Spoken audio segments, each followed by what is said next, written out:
오랜 우리가 가정의 자리라서 우리 가정생활을 어떻게 할 건가 설교를 준비하다 보니까 오후 예배가 없으니까 오후 예배까지 다 했으면 좋을 것 같아요. 아무도 아멘 안 하시네. 설교가 그만큼 길어질 것 같은데 혹시 약속 있는 분은 하세요. 아니면 다 들으실 거예요? 조금 설교가 길 것 같아요. 그러니까 너무 길다 싶으면 손 들으세요. 목사님 너무 길어요. 빨리 끝냅시다.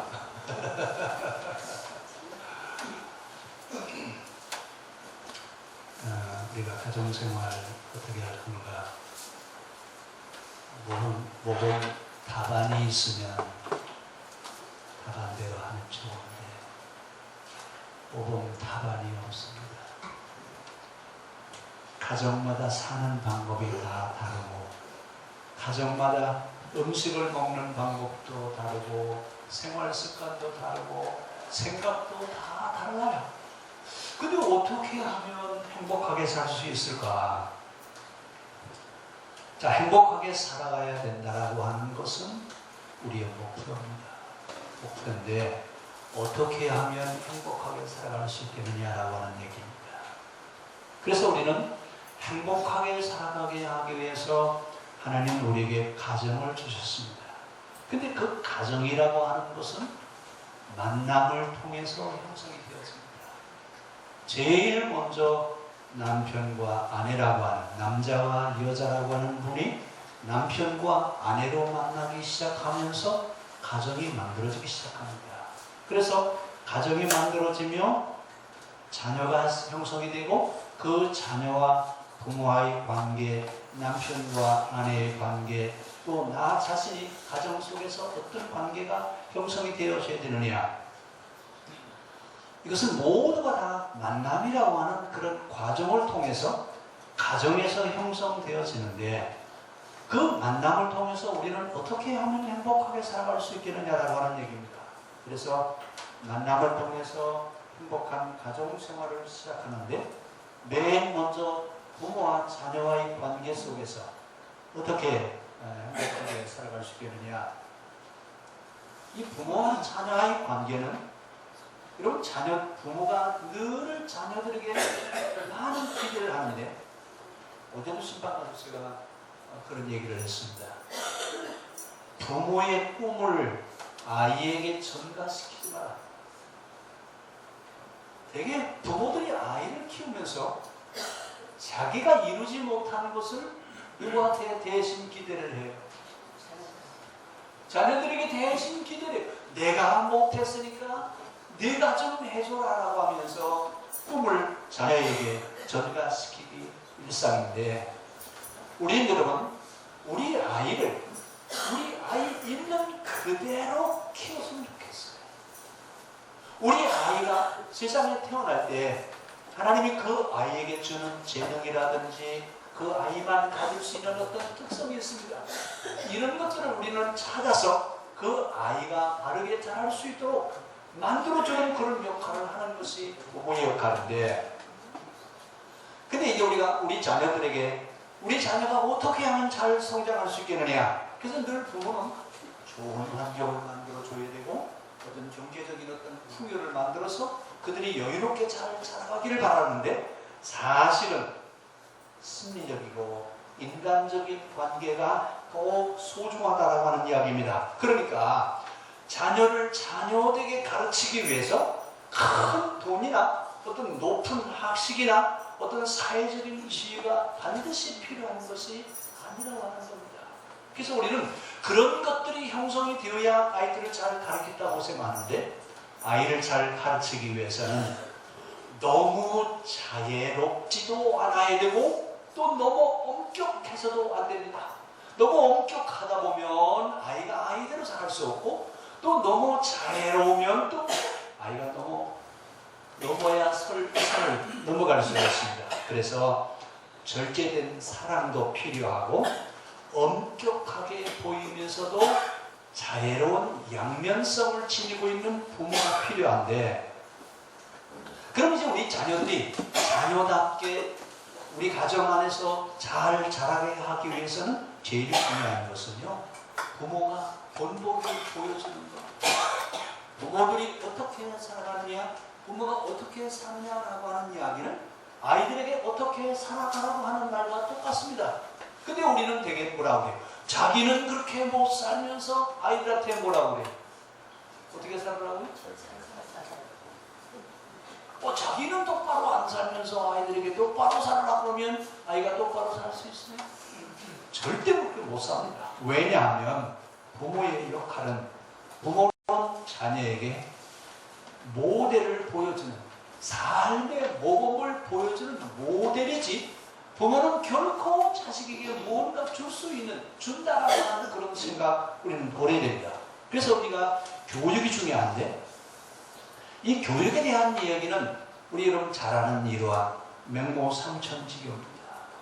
맹자의 어머니가 맹자를 키우기 위해서 몇 번 이사 갔다고요? 3번이나 이사 갔대요. 맨 처음에 시장으로 갔는데 시장 가니까 뭐만 해요?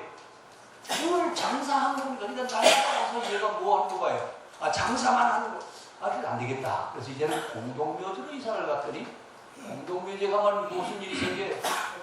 날마다 이거 장례 행렬만 하니까 늘 애가 연습하는 게, 그래서 어디로 이사를 가냐면 서당 옆으로 이사를 갔습니다. 이래서 맹모삼천지교에 대한 이야기 있고, 우리나라 속담에 산밭에서 자라는 쑥은 돌보지 않아도 곧게 자란다. 무슨 얘기인지 여러분 아시죠? 환경이 만들어간다 그 얘기입니다. 그러면서 서양 교육학자들은 뭐라고 얘기하냐면, 어린이는 흰 동아리와 같다.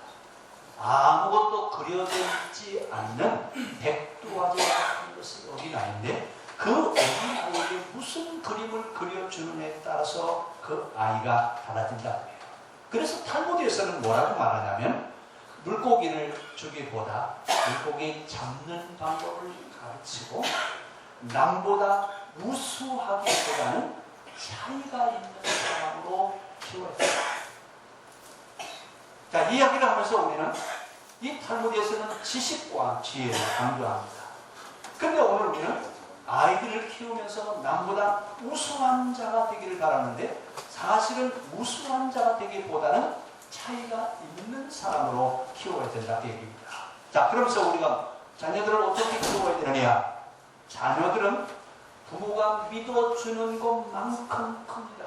무슨 얘기냐면, 아이가 크는 것은 부모의 믿음만큼 큽니다. 얼만큼 부모가 자녀를 기대하고 믿어주느냐에 따라서 그 아이는 얼만큼 자라느냐라고 하는 것이 결정이 된다 그 얘기입니다. 그래서 아이를 키울 때 될 수 있으면 칭찬과 격려를 아끼지 마라. 근데 우리나라 아이들 가르칠 때 부모들은 되게 뭐라고 해요? 뭔 것 하지 마라, 하지 마라, 하지 마라, 하지 말라고 하는 이야기를 참 많이 해요. 근데 우리는 아이를 처벌하기보다는 예방하기에 힘써야 되고, 아이가 잘하는 일이 있으면 칭찬을 그 자리에서 칭찬을 하셔야 돼요. 근데 이 동양 우리나라 이 유교 문화권에서 우리는 이 칭찬하는 게 굉장히 인색해요. 잘하는 걸 보면서도 그 자리에서 칭찬을 하셔야 안 하셔요? 그냥 넘겨가는 경우들이 있습니다. 자, 아이에게 좋은 일을 하거든 아이가 그 자리에서 칭찬하십시오. 그 때를 넘겨가면 칭찬할 시간 흘러가버리고 없어요. 그래서 아이가 어려서부터 칭찬과 격려를 먹고 자랄 수 있도록 아이를 키워줘야 되는데, 부모의 역할은 아이가 커가면 커갈수록 부모의 역할도 커집니다. 어떤 사람은 뭐라 그러냐면, 애들이 커가는 것은 돈다발이 커가는 것과 같대요. 어릴 때는 조금만 있어도 되는데 크면 얼마큼이죠. 커갈수록 돈다발이 더 커집니다. 이 이야기는 부모의 역할도 아이가 자라가면서 부모의 역할도 함께 커가야 된다 그 말입니다. 그럼 신앙 안에서 아이들이 자라갈 때 어떻게 키워야 되느냐라고 하는 얘기. 맨 처음에 아이가 말을 배우기 시작하면 주기도문부터 가르쳐라. 유대인들은요, 13살 때 성인식을 합니다. 13살 때 성인식을 하는데, 성인식을 한다라고 하는 이야기는 모세오경을 외우는 날입니다. 우리는 성인식 때 뭐해요? 가 쓰고 술 한잔 마고 그러면서 성인식 한다고 그러는데, 유대인들의 성인식은 성경을 외워서 성경으로 그가 성인이 됐다라고 하는 것을 인정을 받는 때가 성인식 하는 거예요. 그때가 몇 살이에요? 13살 때. 그러니까 유대인들의 13살은 율법서를 외우는 시간이라고 말합니다. 그럼 그들은 어떻게 가르친다는 얘기예요? 어려서부터 뭘 가르치는 거예요? 어려서부터 성경을 외우게 가르쳐요. 이러면서 이제 신앙 안에서 자라가도록 부모들이 모범을 보여줍니다. 자, 이러면서 아이들에게 가르쳐야 되는 습관 두 가지가 있어요. 뭐냐면 하나는 식사 습관과 하나는 수면 습관입니다. 밥을 제때에 먹는 습관. 여러분이 할머니들이 애들을 키우면 제때 식사할 때 식탁에서 밥 먹게 시켜요? 밖으로 들고 다니셔요? 우리 집도 그래요. 우리 집도 손자가 밥을 안 먹으면 할머니는 밖으로 들고 쫓아다니면서 그냥 먹어야 된다. 이렇게 가르치면 안 돼요. 식탁에서 식사를 하고 식사가 끝나면 식사가 끝난 걸로 가르쳐야 됩니다. 그래서 아이가 밥 투정하거든 밥 굶기라고 했어요. 근데 우리는 밥 굶겨요? 아니면 먹여야 돼? 할머니들은 할 수 없어요.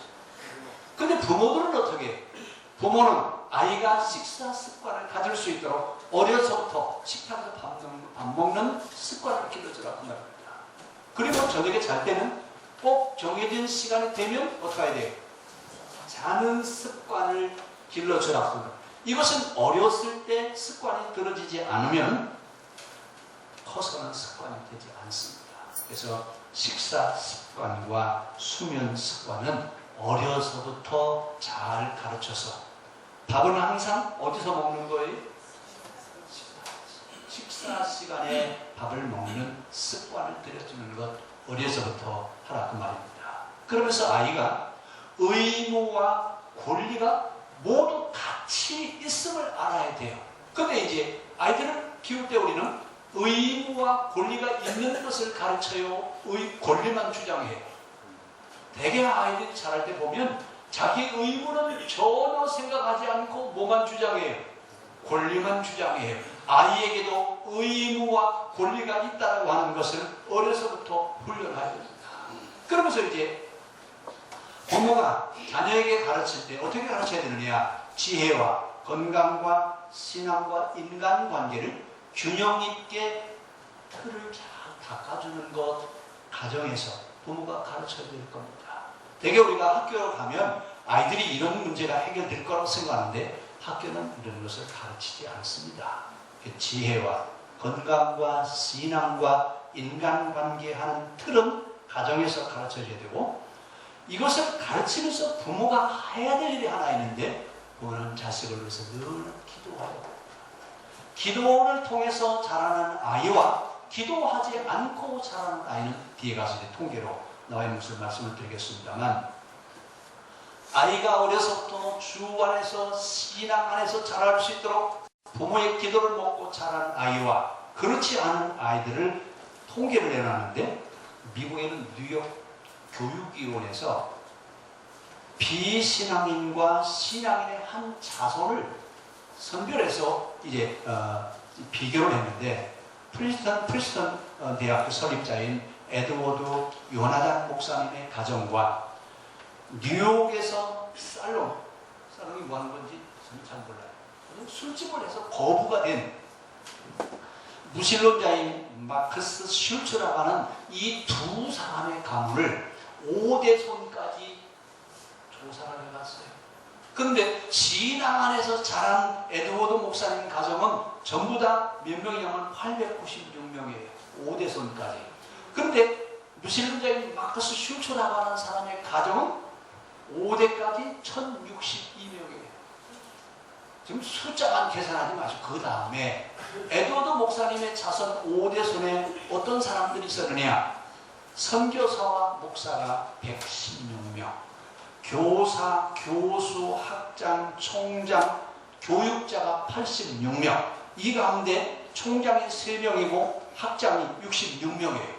그리고 부통령이 한 사람 나왔고 상원의원이 4명이었고 기자라든지 수필가라든지 문학가들이 75명, 발명가가 25명, 21명, 기업가가 73명, 그 가정의 장로 집사가 286명이에요. 이건 믿는 사람의 가정 5대손이에요.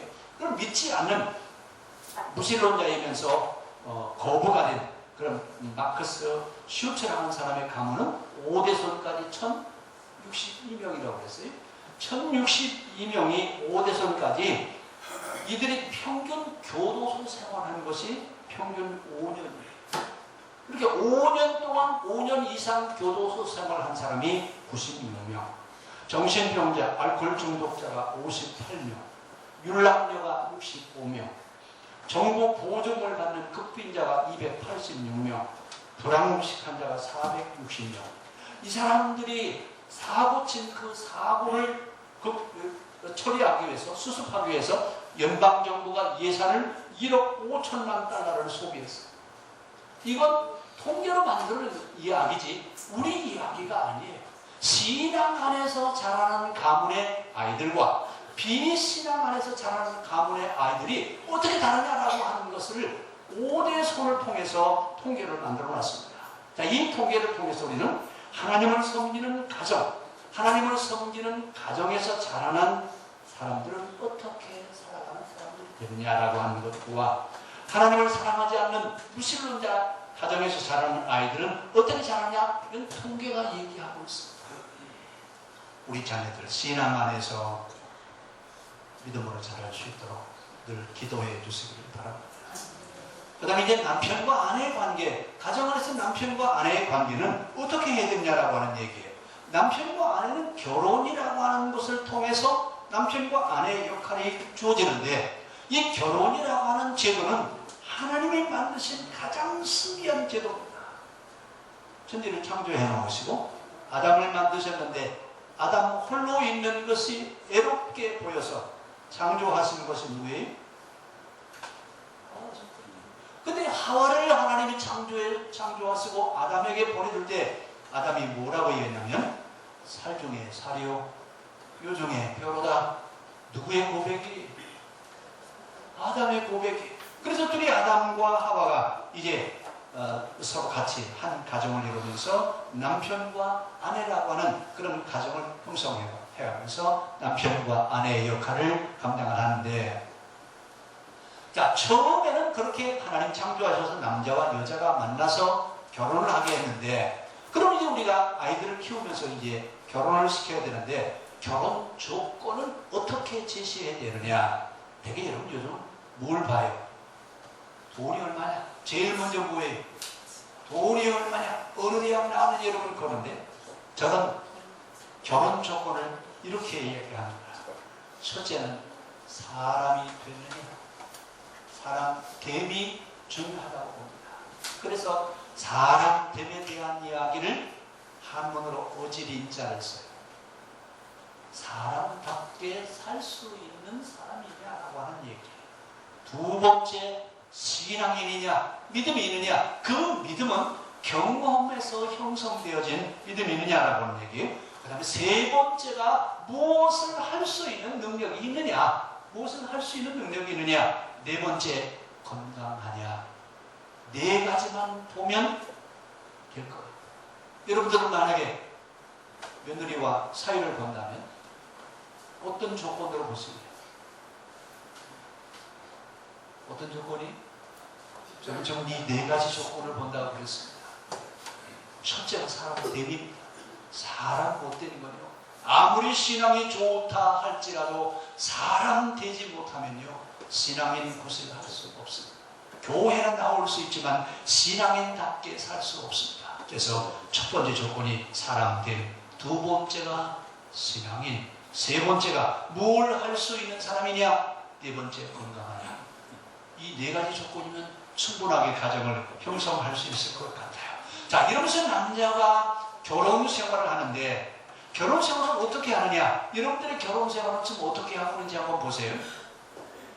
10대 남녀는 꿈속에서 꿈을 그리며 살고, 20대 남녀는 신나서 살고, 30대 남녀는 환멸을 느끼나 참고 살고, 40대 남녀는 아예 체념하고 살고, 50대는 서로 가여워서 살고, 60대는 서로 없어서 안 되니까 살고, 70대는 고마워서 산답니다.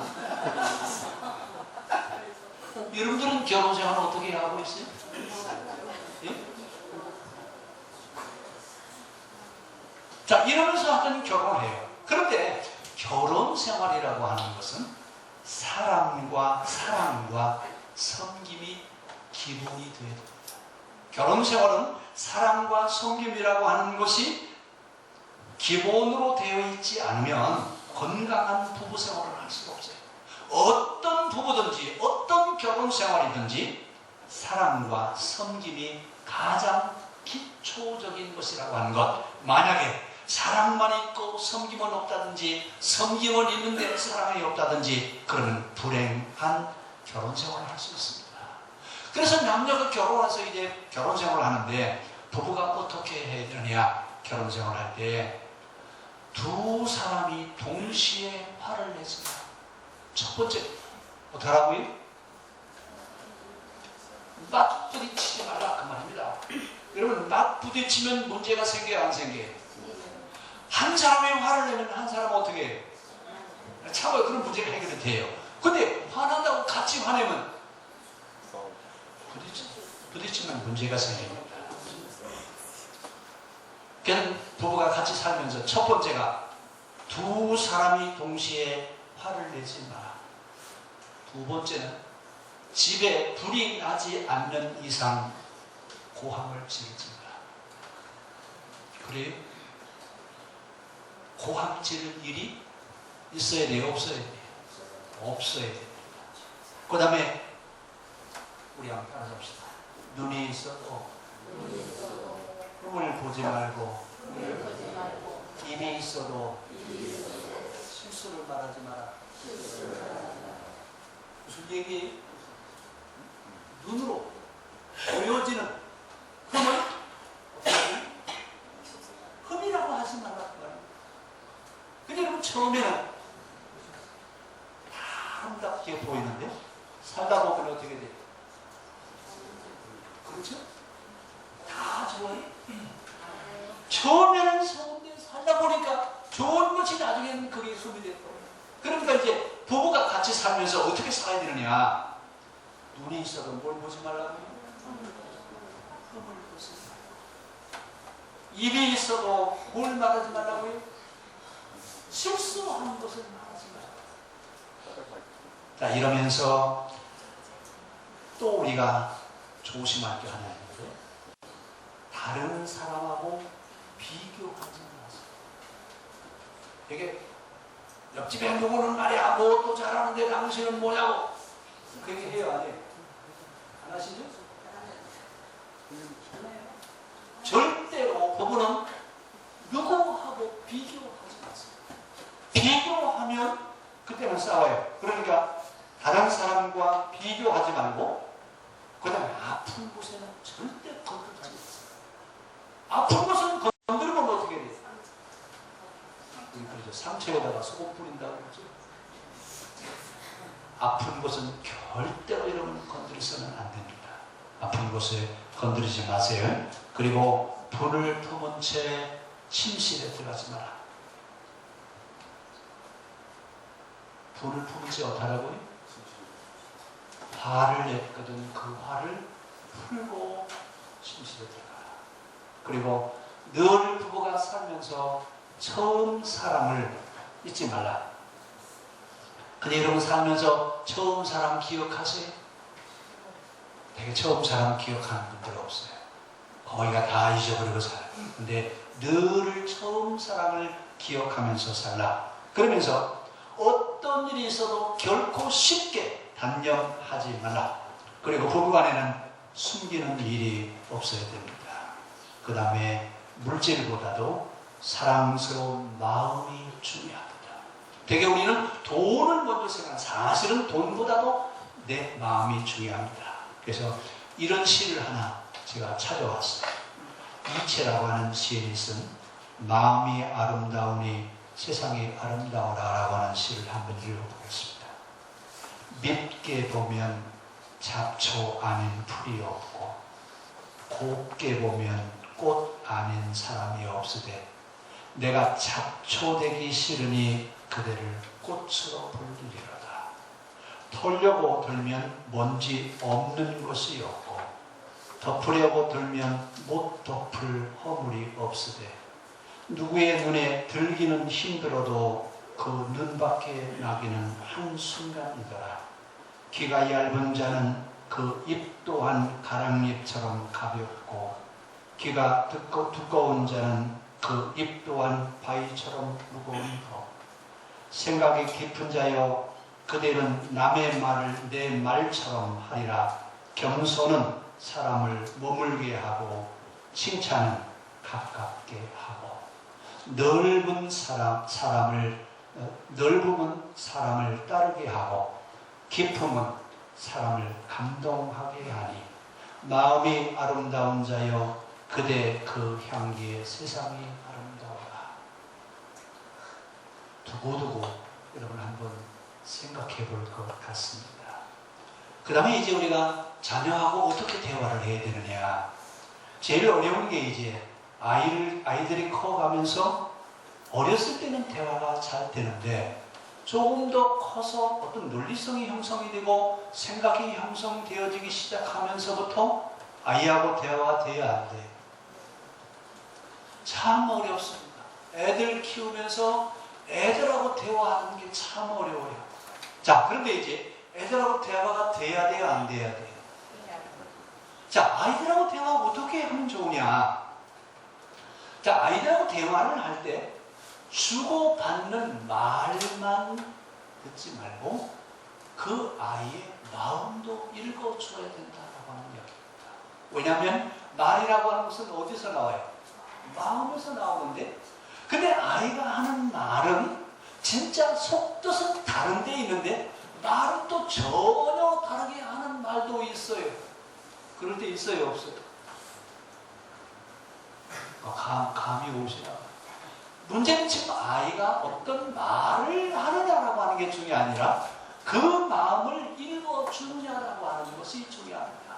그래서 부모와 자녀의 대화 가운데서 중요한 것은 진짜 속뜻이 무엇이냐, 왜 지금 이 아이가 이런 말을 하고 있느냐라고 하는 그 마음을 읽어내는 것이 중요합니다.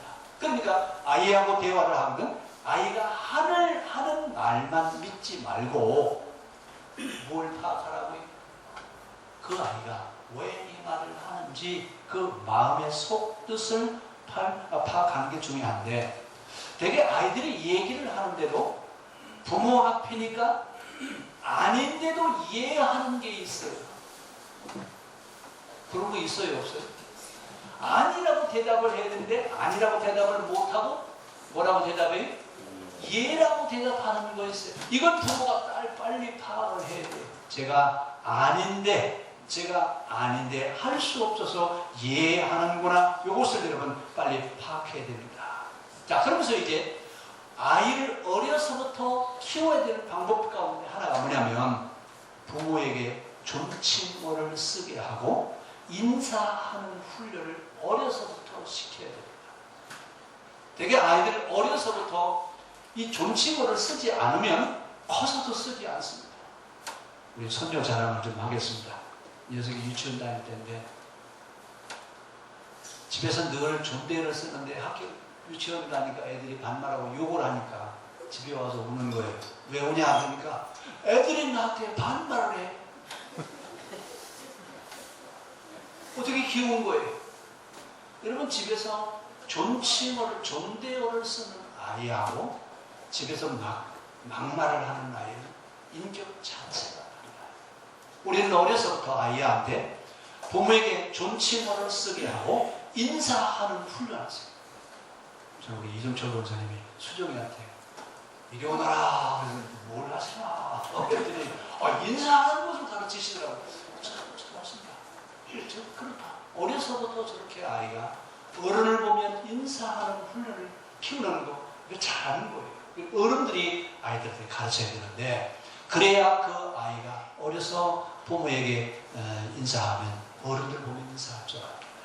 그러면서 아이들이 성숙한 사람으로 자라가게 되는데 하여튼 우리가 어려서부터 아이들한테 존칭어를 쓰게 하는 것과 인사하는 훈련을 가르쳐야 됩니다. 그 다음에 아이하고 대화를 할 때 부모의 마음이 시원하면 자녀의 마음은 답답합니다.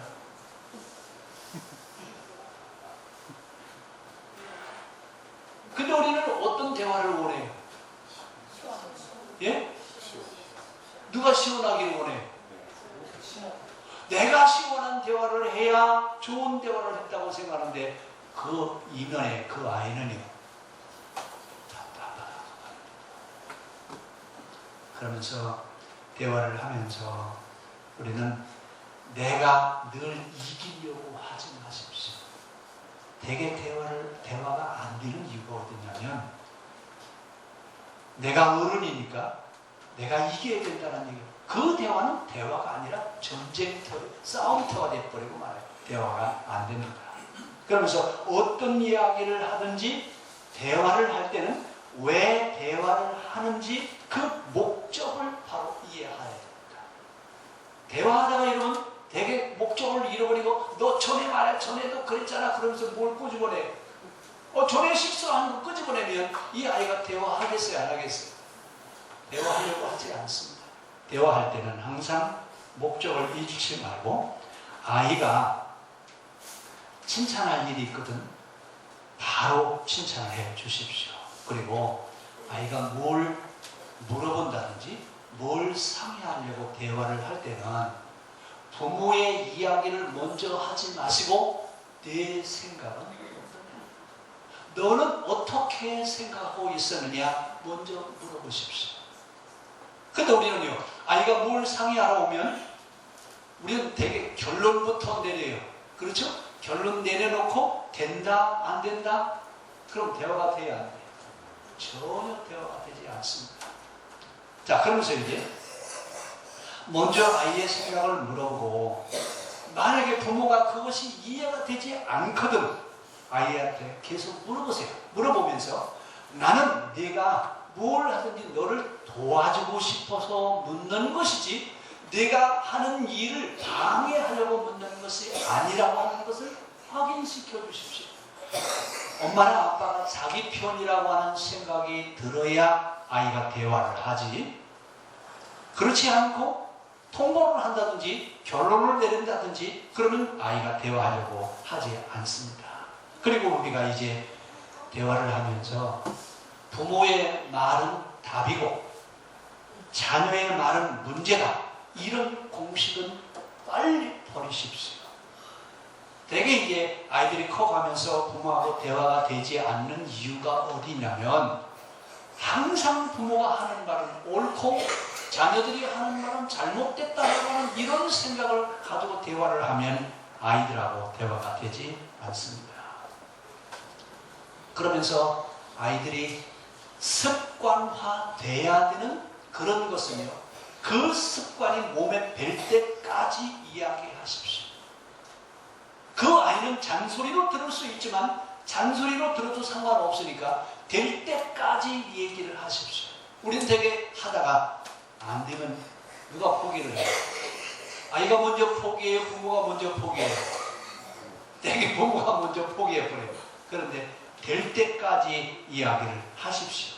같은 말을 반복해도 괜찮습니다. 근데 고비가 있는데 고비를 넘기면 됩니다. 그 다음에 자녀가 말을 할 때 잘못된 표현을 하거든 그때 고쳐주십시오. 그 대신 잔소리가 되지 않게 이야기를 해야 됩니다. 그리고 자녀들이 자녀하고 문자를 주고받을 때도 바른 표현을 쓰십시오. 우리가 요즘 아이들하고 문자를 하면 저는 전혀 무슨 말인지 몰라요. 그런데 부모는 항상 바른 말로 바른 표현을 쓰라고 합니다. 아이가 쓰는 말 몰라도 상관없어요. 바른 표현을 쓰시는 것이 중요합니다. 그러면서 대화를 통해서 부모의 신앙을 자녀들에게 나눠주고 늘 심어주시길 바랍니다. 그러면서 대화를 하면서 아이하고 대화를 할 때 꼭 이기려고 하는, 이긴다 진다라고 하는 이런 이야기하면 안 됩니다. 아이의 말을 들을 수 있어야 되고 부모의 생각을 전해줄 수 있는 이런 대화, 아름다운 대화가 될 수 있습니다. 그 다음에 이제 우리가 자녀들을 키우는데 특별히 딸 아이를 어떻게 키워야 되느냐. 왜 딸 아이를 잘 키워야 되냐면 유대인들은요, 남자가 유대인이고 여자가 외국인 사이에 낳은 아이는 유대인이라고 하지 않습니다. 남자가 외국인이고 여자가 유대인 사이에서 난 아이는 유대인이라고 합니다. 왜 그러죠? 아이를 양육하는 것은 남자가 하는 게 아니라 여자가 하기 때문에 그렇습니다. 그래서 남자 아이도 잘 키워야 되지만 여자 아이는 더 잘 키워야 됩니다. 왜? 후세가 키워지기 때문에 그렇습니다. 그럼 이제 우리 딸 아이 어떻게 키워야 되느냐? 여러분이 말 부전자전, 모전여전이라고 하는 말 아시죠? 그 아버지의 누구예요? 그 아버지의 그 아들이야. 여러분 이 부전자전이라고 하는 이야기. 자, 그러면서 이제 왜 그러면 부전자전이고 모전여전이냐라고 하느냐? 세대가 계승되어져 간다고 합니다. 왜냐하면 늘 같이 살기 때문에 배우는 것이 그겁니다. 그래서 계승되어져 가는데, 그럼 이제 우리가 딸 아이를 어떻게 키워야 되냐? 왜냐하면 이 딸 아이가 그 다음에 또 다른 양육을 하기 때문에 딸 아이는 잘 키워야 됩니다. 근데 우리 제가 이 설교를 준비하면서 아들만 있는지 딸만 있는지 보니까 꽤 많더라고요. 아들, 딸 골고루 가지고 계신 분도 있는데 아들만 있는지 딸만 있는지 그래요. 그럼 아들은 어떻게 키워야 되느냐? 자, 아들보다 더 중요한 것은 딸이라고 합니다. 그럼 딸은 어떻게 키워야 되느냐? 딸은 가까운 친구일수록 예절을 지키도록 가르치십시오. 그 예절 교육은 어려서부터 시작하는 것이지 커서 뭐가 만들어지는 것이 아니라고 해요. 그리고 만약에 아이가 길을 가다가 뭘 갖고 싶다고 이야기를 하거든, 어떻게 해야 돼? 당장에 사줘야지. 아이가 길을 가다가 무언가 갖고 싶다고 이야기하거든 당장 사주지 마십시오. 당장에 그 아이가 뭐든지 자기는 얻을 수 있다라고 하는 생각을 하게 되면 얘는 생각하지 않습니다. 그러니까 딸 아이가 길을 가다가 무언가 사달라고 얘기하거든 어떻게 하라고요? 당장 사주지. 그 다음에 어려서 글씨를 배울 때 항상 글씨는 정자로 쓸 수 있도록 가르쳐요. 요즘 이 컴퓨터 세대라서 되게 글씨를 쓰는 걸 보면 참 한심스러울 때가 많아요. 이 사람이 글씨가 이게 뭐야 이게.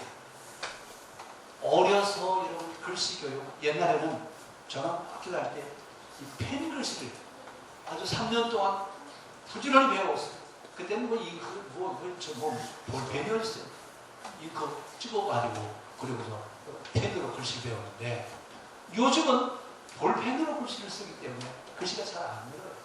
그리고 어려서 여러분 첫 글자를 배울 때 정자로 쓰는 것을 어려서 가르쳐요.